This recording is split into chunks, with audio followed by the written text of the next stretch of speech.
Hello friends, మన ఆరోగ్యం మనం తీసుకునే ఆహారంపై ఆధారపడి ఉంటుంది.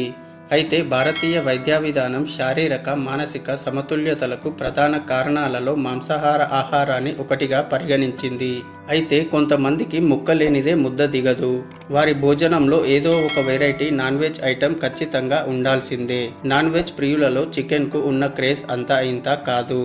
చికెన్తో చేసిన ఏ ఐటెం అయినా ఇష్టంగా లాగిన్ చేస్తారు.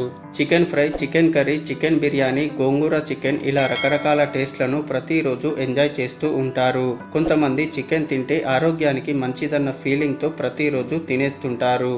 అయితే మాంసం అనేది అధిక మొత్తంలో టాక్సిన్స్, మలినాలను కలిగి ఉంటాయి. ఈ టాక్సిన్స్ శరీరంలో పేరుకుపోతాయి.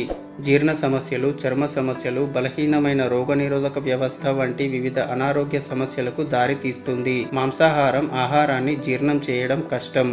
మాంసంతో జీర్ణ వ్యవస్థలో విష పదార్థాలు పేరుకుపోయి మలబద్ధకం, యాసిడిటీ, కడుపు ఉబ్బరం వంటి జీర్ణ సమస్యలు తలెత్తుతాయి.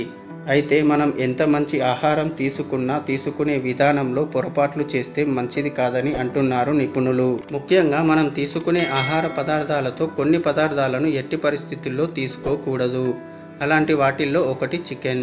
చికెన్ తిన్న తర్వాత తీసుకునే ఆహారం విషయంలో చాలా జాగ్రత్తగా ఉండాలని అంటున్నారు నిపుణులు. చికెన్ తిన్న వెంటనే కొన్ని ఆహార పదార్థాలను తీసుకోకూడదని చెబుతున్నారు. ఇంతకీ ఆ ఆహార పదార్థాలు ఏంటి అనే విషయాన్ని ఈ వీడియోలో తెలుసుకుందాం. వీడియో చాలా ఇన్ఫర్మేటివ్గా ఉంటుంది, సో స్కిప్ చేయకుండా లాస్ట్ వరకు చూడండి. అలాగే ఇలాంటి హెల్త్ ఇన్ఫర్మేటివ్ వీడియోస్ కొరకు మీ సపోర్ట్గా మా ఛానల్ని సబ్స్క్రైబ్ చేసుకోండి. సో లేట్ చేయకుండా let's get in to the video.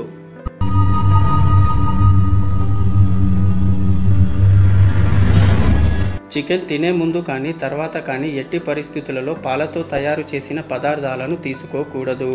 ఇలా తీసుకుంటే జీర్ణ సమస్యలు వచ్చే అవకాశం ఉంటుంది. అలాగే కొంతమందికి చికెన్ తిన్న తర్వాత పాలు తాగే అలవాటు ఉంటుంది. అయితే ఇది చాలా ప్రమాదకరమని చెబుతున్నారు నిపుణులు. చికెన్ లేదా మటన్ లాంటి ఆహార పదార్థాలను తీసుకున్న వెంటనే టీ గాని పాలు గాని తాగితే జీర్ణ వ్యవస్థ దెబ్బ తినడమే కాకుండా గుండెల్లో మంటకు కారణమవుతుందని హెచ్చరిస్తున్నారు.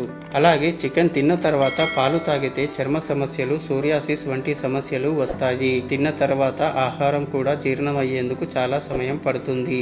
అయితే చికెన్ తిన్నాక కనీసం 3 గంటల తర్వాత పాలు గాని టీ గాని తాగవచ్చని సూచిస్తున్నారు. సో ఇది ఫ్రెండ్స్, ఈ వీడియో కేవలం మీ అవగాహన కోసం మాత్రమే. ఆరోగ్యానికి సంబంధించిన ఏ చిన్న సమస్య అయినా వైద్యులను సంప్రదించడమే ఉత్తమ మార్గమని గమనించగలరు. ఈ వీడియో గనక నచ్చినట్లయితే లైక్ చేయండి, షేర్ చేయండి. అలాగే ఇలాంటి హెల్త్ ఇన్ఫర్మేటివ్ వీడియోస్ కొరకు మా all in one Telugu 2M ఛానల్ని సబ్స్క్రైబ్ చేసుకోండి. నెక్స్ట్ వీడియోలో మళ్ళీ కలుద్దాం. Thank you for watching.